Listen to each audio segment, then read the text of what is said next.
அனைவருக்கும் வணக்கம். இன்றைய தலைப்பு இறை பேரொளி நபிகள் நாயகம் அருட்காவியம். ஆசிரியர் பார்த்தீங்கன்னா கவிஞர் துரை மாலிரையன். இப்போ இந்த தலைப்பில் பார்த்தீங்கன்னா நபிகள் நாயகம் தமிழுக்காகவும் அன்பை மற்றவங்களுக்கு கொடுத்தோம்னா அது திரும்ப நமக்கு கிடைக்கும் என்பதை ரொம்ப அழகாக சொல்லியிருக்கிறார். அதை நம்ம இந்த பாடத்தில் பார்க்க போகிறோம்.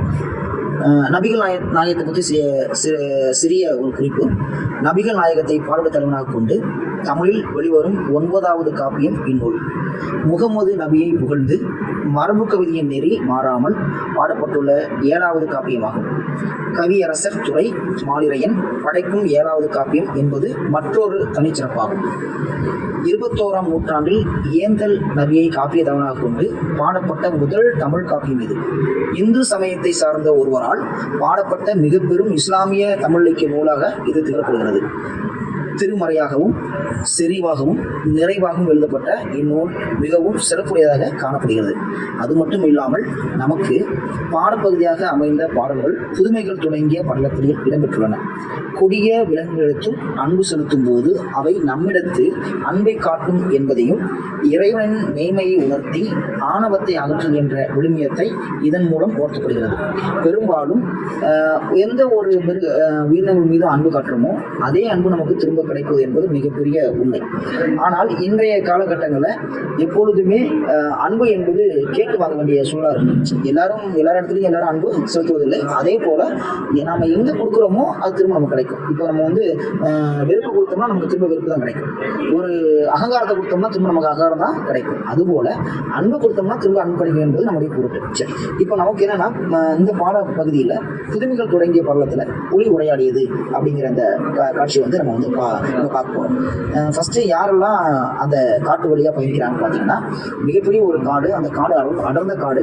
அந்த அடர்ந்த காட்டுல பார்த்தீங்கன்னா நிறைய மிருகங்கள் வாழ்ந்துட்டு இருக்கு, அழகா இருக்கு. அது மட்டும் இல்லாம முல்லை பூக்கள், சிறு சிறு விலங்குகள் எல்லாமே பார்த்தீங்கன்னா அங்க கூடி போகாது. அந்த காட்டு வழியா வணிகர்களும் நபிகள் நாயகமும் அந்த காட்டு வழியா பயணிக்கிறாங்க. அப்படி பயணிக்கும் பொழுது அந்த காட்டுல ஒரு பாம்பரன் ஓடி தடுக்கிறான். எப்படி தடுக்கிறான்னா, படிக்காத பாம்பரன். அதாவது என்ன சொல்லுவாங்கன்னா கிராமத்தான் அப்படின்னு சொல்லுவாங்க. ஆனா நல்ல அன்புடையவர், அறிவுடையவர், அது இல்லாம நிறைய அனுபவம் உடையவர். அவர் என்ன பண்றாருன்னா, யாரையும் அந்த காட்டுக்குள்ள போகாம தடுக்கிறார். ஏன்னா அந்த காட்டுக்குள்ள ஆபத்து இருக்கு அப்படிங்கிறத அவர் உணர்த்துறாரு.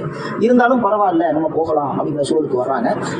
நபிகள் நாயகம் எடுத்து சொல்றாரு, பரவாயில்ல நான் பாத்துக்கிறேன், வாங்க, எதை பற்றியான ஆபத்து இருந்தாலும் அதை சமாளிச்சுக்கிறேன், நம்ம பயணிக்கலாம் அப்படின்னு சொல்லும்போது கொஞ்சம் தூரம் பயணிக்கிறாங்க. முதல்ல பாத்தீங்கன்னா ஒரு மிகப்பெரிய ஒரு பாம்பு வருது. அந்த பாம்பு மிக கொடுமையான பாம்பு.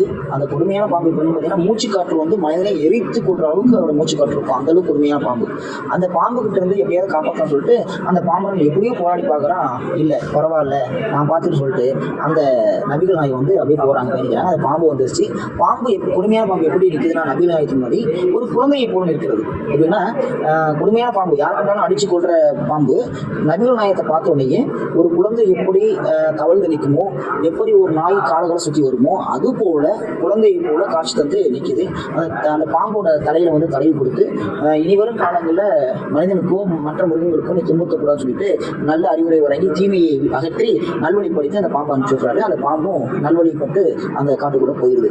இவங்களுக்கு ரொம்ப ஆச்சரியம். யாருக்கு? இந்த வணிகருக்கும் மிகப்பெரிய அந்த பாட்டாளியா இருக்கக்கூடிய அந்த பாமரனுக்கும் ஆச்சரியம். என்ன ஆச்சரியம் பார்த்தீங்கன்னா, மிகப்பெரிய இப்படி ஒரு கொடுமையான பாம்பை இப்படி ஒரே நிமிஷத்துல சரி பண்ணி அமைச்சிருக்காரு. மிகப்பெரிய மகான் தாம் வச்சுட்டு சரி பயணிக்கலாம் அப்படின்னு சொல்லும்போது திரும்ப அவர் தடுக்கிறாரு. என்ன தடுக்கிறாருன்னா, ஐயா இனி இந்த காட்டு வழியா நமக்கு போக வேண்டாம், இப்போ பாம்புலேருந்து தப்பிச்சிட்டோம், அப்புறம் புலி இருக்குது, அது மிக கொடுமையான புலி. எப்படி இருக்குன்னு பார்த்தீங்கன்னா அகன்ற உருவம் உடையது, பல்லெல்லாம் கூர்மையா இருக்கும், ரொம்ப அகன்ற கூர்மையா இருக்கும். அது மட்டும் இல்லாம அவர் மீசையெல்லாம் கோரை போல காட்சி இருக்கும், பார்க்கறதுக்கே கொடூரமா இருக்கும். அப்படிப்பட்ட புலி அங்கே இருக்கு, அங்கே போக வேண்டாம் அப்படின்னு அவர் சொல்றாரு. பரவாயில்ல வாங்க, நான் பாத்துக்கிறேன், ஐயா நீங்க பயமா இருந்துச்சுன்னா என் பின்னாடி வாங்க, மத்தெல்லாம் நான் பாத்துக்கிறேன் சொல்லிட்டு நபிகள் நாயகம் திரும்பவும் நடக்க ஆரம்பிக்கிறாரு.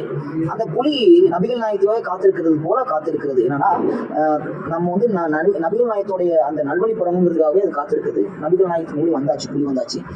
இந்த காட்சியை அவங்களும் பாக்குறாங்க. பார்த்த உடனே புலி எப்படி இருக்குன்னா, இது அதே போலதான் அந்த கோழி குஞ்சு அல்லது வந்து நாய்க்குட்டிகள்லாம் கால் சுற்றி வரும் இல்லையா, அது போல் அவங்க வந்து அந்த தாவி நிற்கிது அந்த புலி. அது புலி போல இல்லாமல் பூனை போல நிற்குது அப்படிங்கிறதா காட்சி சொல்ல முடியும். அது மாதிரியான காட்சியை சொல்கிறாரு அற்புதமாக. அதுவும் அந்த கொடுமையான அந்த புலி என்ன பண்ணுதுன்னா, இவர் தடை கொடுத்து நீங்கள் வந்து நல்வழிப்படணும், இனி தீமை எந்த விலங்குக்கும் தீமை பயணிக்கக்கூடாது அப்படின்னு சொன்னதுக்கப்புறம் அது கேட்டு அதுவும் உள்ளே போகுது, காட்டுக்குள்ளே போயிடுது. இதே மாதிரி ஒரு மலை கடந்து இன்னொரு மலை கடந்து போகிறாங்க. இப்படியா அந்த நபிகள் நாயகத்தோட அன்பு வந்து அங்கே மீட்டெடுக்கப்படுது. அதாவது என்னன்னா, இயல்பாகவே நாம் என்ன கொடுக்குறோமோ அதான் நமக்கு திரும்ப கிடைக்கும் என்பதுதான் இந்த பாடப்பகுதியோட முக்கியமான இறை பேருடையா இருக்கு. நன்றி.